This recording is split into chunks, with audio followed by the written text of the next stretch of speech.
Dobrý deň, moje meno je Jaroslava Vacúčiaková a som lektorkou v oblasti soft skills a reziliencie. Čo je to vlastne reziliencia? Túto otázku dostávam dosť často a dlho sa zamýšľam nad tým, ako to jednoducho a možno nejakým názorným spôsobom vysvetliť. Mám tu teraz pre vás takéto vysvetlenie. Skúste sa pozrieť na tieto dve vajíčka. Aký je medzi nimi rozdiel? Na prvý pohľad možno nie veľký. Zvonka vyzerajú úplne rovnako. Pozrime sa, čo sa stane, keď rozbijeme prvé vajíčko. Roztieklo sa. A pozrime sa, čo sa stane, keď rozbijeme druhé vajíčko. Je popraskané, ale zostalo celé. Toto je možno taký názorný príklad toho, čo je to reziliencia. To druhé vajíčko bolo uvarené. Počas určitého obdobia bolo vystavené iným podmienkam, ktoré zmenili jeho vlastnosti a štruktúru. Toto by sme mohli implementovať aj na človeka. Reziliencia znamená v preklade z angličtiny odolnosť.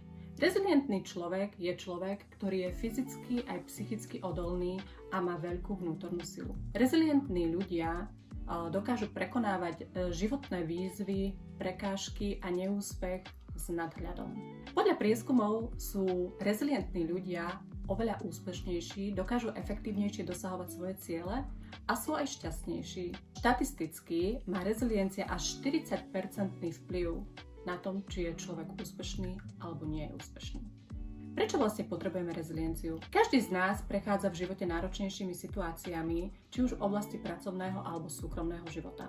A reziliencia potom znamená, že buď tieto situácie zvládame tak ako to prvé vajíčko, rozpľasneme sa a nevieme sa už potom tak rýchlo zotaviť z týchto situácií, alebo skončíme ako to druhé vajíčko. V rámci reziliencie pracujeme na takých 4 základných pilieroch, a to je mentálny pilier, emocionálny pilier, fyzický pilier a duševný pilier. Sú to 4 oblasti nášho života, ktoré keď máme v poriadku a sú v rovnováhe, tak dokážeme naozaj byť rezilientní a dokážeme lepšie zvládať tie každodenné nástrahy súčasného sveta. Keď si pozrieme posledný rok, v ktorom žijeme naozaj v období obrovskej neistoty, tak rezilienciu potrebuje úplne každý z nás. Reziliencia je v podstate taký nový životný štýl pre človeka 21.